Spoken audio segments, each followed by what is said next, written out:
A situação na Rússia está se agravando a cada dia, e os recentes ataques da Ucrânia à infraestrutura energética do país estão mostrando resultados concretos. As forças ucranianas têm mirado com precisão alvos estratégicos, e o impacto já é visível no coração da economia russa, o setor de petróleo e gás. Um dos maiores complexos de refino do país, responsável pela produção anual de quase 1 milhão de toneladas de querosene para a Força Aérea Russa, foi atingido em cheio. Explosões violentas e um incêndio de grandes proporções tomaram conta da área, enquanto, no mesmo dia, sistemas de radar e comboios militares foram destruídos em outras regiões. Esses ataques não são apenas simbólicos. Eles têm consequências reais e imediatas. Após a ofensiva com drones, uma das principais refinarias de Saratov foi obrigada a paralisar suas operações de processamento primário de petróleo até, pelo menos, o fim do mês. Só em 2024, esse complexo movimentou cerca de 6 milhões de toneladas de petróleo, o equivalente a mais de 2% de toda a capacidade de refino da Rússia. Uma interrupção dessa magnitude não passa despercebida e deixa o país em uma posição extremamente vulnerável. No Mar Negro, a situação não é diferente. Após novos ataques, o porto de Novorossiysk, um dos maiores terminais de exportação de petróleo da Rússia, suspendeu temporariamente suas atividades. Estamos falando de mais de 2 milhões de barris por dia, quase 2% do comércio global de petróleo. A Transneftran foi forçada a interromper o bombeamento, e o consórcio do oleoduto do Cáspio paralisou suas operações por horas. Cada minuto de inatividade representa prejuízos bilionários e um golpe duro na já combalida economia russa. Enquanto isso, a pressão internacional sobre o setor energético russo só aumenta. Segundo fontes como o Financial Times, os Estados Unidos intensificaram sua estratégia para eliminar completamente o gás russo da Europa, molécula por molécula. Autoridades americanas estão incentivando os países da União Europeia a buscar alternativas, reduzindo ainda mais a dependência dos combustíveis russos. Nesse cenário, até mesmo um bilionário norueguês, Torbjørn Trkvik, teve sua tentativa de adquirir ativos estrangeiros da Lukoil, no valor de 22 bilhões de dólares, bloqueada pelo Departamento do Tesouro dos Estados Unidos. A justificativa foi clara: empresas consideradas fantoches do Kremlin não terão permissão para fechar negócios enquanto a agressão contra a Ucrânia continuar. A própria Lukoil já anunciou uma mudança radical em sua estratégia, abandonando qualquer investimento que envolva riscos geopolíticos e se afastando do mercado americano. Para analisar o impacto dessas ações, convidamos o especialista em economia e finanças, Andrei Novok. Andrei, é um prazer tê-lo conosco. Como você avalia esses últimos ataques às refinarias e ao terminal de Novorossiysk? Sabemos que esse porto é responsável por 15% a 20% das exportações de petróleo da Rússia. Qual o peso real desses golpes na economia do país? Será que finalmente Moscou vai perceber que a guerra está custando mais do que vale a pena? A pergunta é profunda e exige uma análise detalhada. Vamos por partes. Os ataques ucranianos às refinarias russas não são apenas eficazes, mas representam, hoje, a forma mais contundente de pressão econômica contra o Kremlin, muito mais do que as sanções europeias ou as medidas dos Estados Unidos. Cada refinaria paralisada, mesmo que temporariamente, significa um rombo direto na principal fonte de receita da Rússia, a venda de derivados de petróleo. O ataque ao porto de Novorossiysk, em particular, foi devastador. Não se trata apenas de um terminal, mas de um dos maiores pontos de exportação de petróleo do país. As imagens dos ataques, registradas até por marinheiros turcos que testemunharam as explosões, mostram a magnitude do estrago. Essas ações não são aleatórias. Elas miram exatamente onde dói mais, na capacidade russa de gerar receita e sustentar sua máquina de guerra. Antes mesmo do último ataque a Novorossiysk, as perdas já eram significativas. Estimativas indicam que a Rússia perdeu cerca de 25% de suas vendas de derivados de petróleo, como gasolina e diesel. Em alguns segmentos, o prejuízo chega a 30%.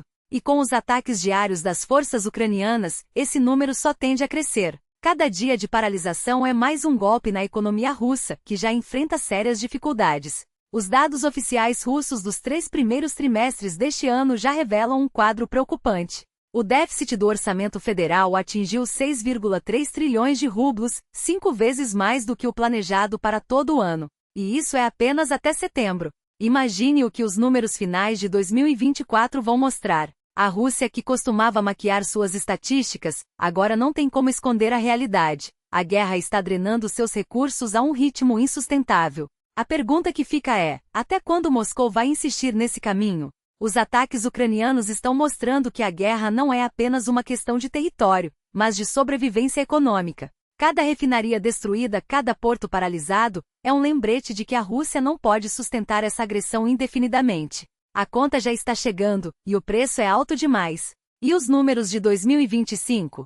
Como Moscou aguarda com ansiedade, ou melhor, com desespero, as estatísticas que revelarão o verdadeiro tamanho do rombo. Porque uma coisa é certa: o déficit orçamentário não só persistirá como se aprofundará. A Ucrânia não vai recuar, muito pelo contrário. Cada mês que passa, os ataques se tornam mais precisos, mais devastadores, atingindo não apenas refinarias, mas o coração da infraestrutura energética russa: usinas elétricas, redes de distribuição, gasodutos, oleodutos. Não é mais uma guerra contra alvos isolados, é um cerco sistemático ao único pilar que sustenta a máquina de guerra do Kremlin. E o que isso significa? Que a Rússia está sendo estrangulada financeiramente. Cada míssil ucraniano que atinge uma subestação, cada drone que incendeia um depósito de combustível, é um golpe direto na capacidade de Moscou de financiar sua agressão. As sanções ocidentais já haviam apertado o cerco, mas agora é a própria Ucrânia que está acelerando o colapso. E o pior: os russos nem sequer terão o luxo de ver os números oficiais. Porque, convenhamos, quando os resultados forem tão catastróficos, o Kremlin fará o que sempre faz: esconder a verdade. O relatório anual do orçamento? Provavelmente será classificado como segredo de Estado. Afinal, não há o que comemorar quando a conta chega, e ela está chegando mais cara do que nunca. Mas algumas perdas já são irreversíveis. Tome como exemplo o sistema de mísseis S-400 destruído em Novorossiysk. Um único complexo custou cerca de 1,2 bilhão de dólares. Dinheiro que poderia ter sido usado para reconstruir escolas, hospitais, ou até mesmo a caldeira de uma cidade no extremo oriente russo, que queimou no último inverno e nunca foi reparada. Mas não. Esses recursos foram queimados em uma guerra que já não faz sentido, nem militar, nem econômico. E a situação só piora. A Rússia está sendo forçada a vender seu petróleo com descontos cada vez maiores, a ponto de quase não valer a pena extraí-lo. A China e a Índia, seus últimos grandes compradores, já reduziram as importações, e as margens de lucro estão se evaporando. Em breve, Moscou estará dando petróleo de graça, ou pior, pagando para se livrar dele. Porque o que fazer com um produto que não tem para onde ir? As refinarias estão paralisadas, os depósitos transbordam, e as rotas de exportação estão cada vez mais bloqueadas. A solução? Fechar poços.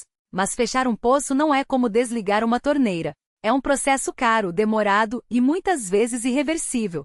Cada poço desativado é um prego no caixão da indústria petrolífera russa. E o que acontece quando a produção nacional não for mais suficiente? A Rússia terá que importar petróleo bruto, sim. O mesmo país que um dia se gabou de ser uma bomba de gasolina do mundo, agora será forçada a comprar combustível refinado no exterior, pagando preços internacionais, enquanto suas próprias refinarias apodrecem. É o cúmulo da ironia. Um país que construiu seu poder na energia, agora se vê refém de sua própria dependência. Mas o pior ainda está por vir, porque a Ucrânia não vai parar. Cada ataque ucraniano é um lembrete de que a Rússia não pode vencer essa guerra, nem no campo de batalha, nem na economia. E quanto mais Moscou insiste em prolongar o conflito, mais rápido seu colapso se aproxima. As sanções ocidentais já haviam enfraquecido o país, mas agora é a própria estratégia ucraniana que está transformando a Rússia em um estado falido. E o mais assustador?